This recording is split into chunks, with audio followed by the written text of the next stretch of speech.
In the year 2000, a tiny DVD by mail startup with 300,000 subscribers and no profit walked into Blockbuster's offices and offered to sell itself for $50 million. Blockbuster said no. That story gets told a lot. It's usually told wrong. Because Blockbuster didn't die from missing one phone call. 6 years later, they built the exact strategy that should have killed Netflix, and it was working. Then their own board tore it apart before it could finish the job. This is how a company with $6 billion in revenue and 9,000 stores talked itself into bankruptcy. Not financial advice, just a look at what actually happened. On the record, Blockbuster opened its first store in Dallas in 1985. Within a decade, Viacom bought it for $8.4 billion. By 2004, it was the largest video rental company on earth. Over 9,000 stores, 83,000 employees, $6 billion a year in revenue. Each store followed the same playbook. A few thousand square feet in a strip mall, walls of the newest releases, and a rental model built entirely around new release demand, outpacing supply, which is exactly what made the next number so lucrative. Part of that revenue had a name nobody liked: late fees. At their peak, late fees alone brought in $800 million a year, 16% of total revenue. It was, by a wide margin, the most hated business model in American retail. It was also extremely profitable.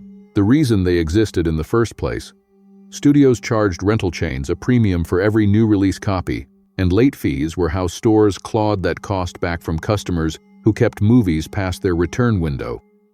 A direct pass-through of studio economics, which is exactly why killing that revenue in 2005 was such an expensive bet to make.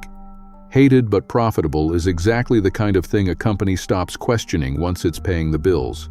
In 2000, Netflix was mailing DVDs to a few 100,000 subscribers and losing money doing it. Co-founder Reed Hastings pitched Blockbuster CEO John Antioco, "Buy us for $50 million and let us run your online brand." Antioco said no, and at the time, it wasn't a crazy call. Blockbuster had 9,000 stores driving foot traffic and impulse rentals. Netflix had no stores, no profit, and a subscriber base smaller than a mid-size Blockbuster market. Betting $6 billion in revenue on a mail-order niche looked, in 2000, like a bad trade. It's easy to laugh at that decision now, but in 2000, dot-com companies were collapsing by the dozen. E-commerce still felt unproven to most retail executives, and unlimited rentals delivered by mail looked, on paper, exactly like the kind of internet business that wouldn't survive the crash everyone had just watched happen. Antioco wasn't an outlier for saying no. Almost every retail executive in America would have said the same thing. The mistake wasn't saying no in 2000.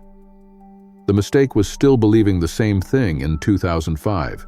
By 2005, Netflix's subscriber base was compounding, and Blockbuster's late fees were becoming a PR liability the internet wouldn't stop talking about. Antioco made two big, expensive bets.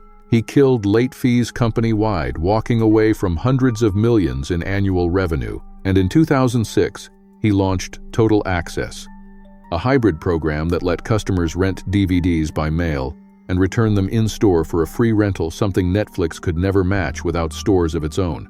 It worked. Total Access drove a wave of subscribers away from Netflix and into Blockbuster's hybrid model. For the first time, Blockbuster had an answer to the thing that was supposed to kill it. But Antioco's spending to build that strategy, and his compensation package along the way, put him on a collision course with a shareholder who'd quietly built an 11% stake in the company. Activist investor Carl Icahn. Icahn viewed Total Access as an expensive gamble the balance sheet couldn't support, and he viewed Antioco's pay as unjustified for a company carrying that much debt. He didn't just criticize from the sidelines, he ran a public proxy fight, sending shareholders letters attacking the board directly and threatening to nominate his own slate of directors if Antioco's spending wasn't reined in. It worked. In 2007, with Total Access showing real traction against Netflix, Icahn's board pushed Antioco out.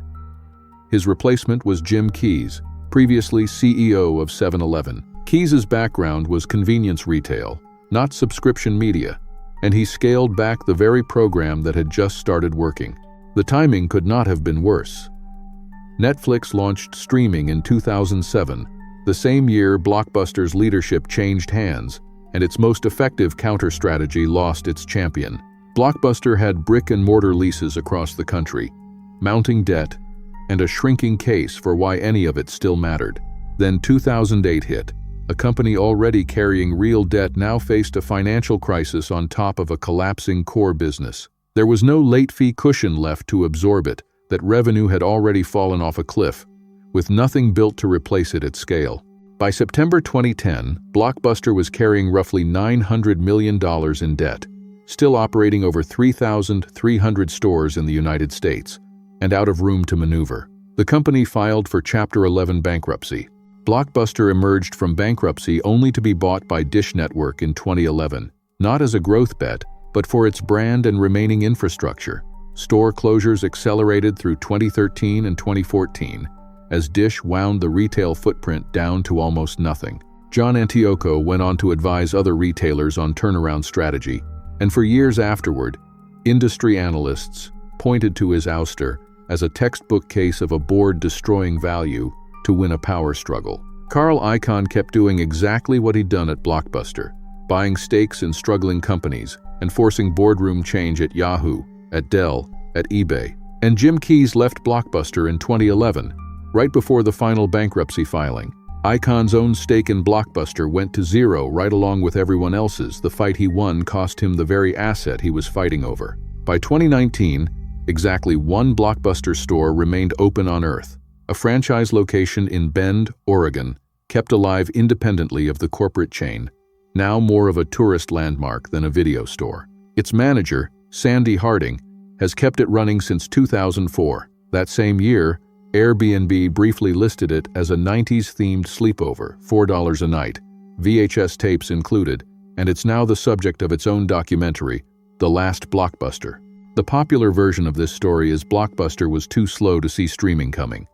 That's not quite true. By 2006, Blockbuster had already built a real, working answer to Netflix. The company didn't die from a lack of vision.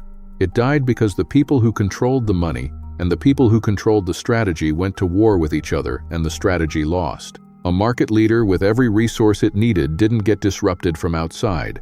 It disrupted itself from the inside, one boardroom decision at a time. This same pattern, a company that saw the threat clearly, built a real answer, and then killed that answer through internal politics, shows up again and again in corporate history. Blockbuster is just the clearest, most avoidable example of it.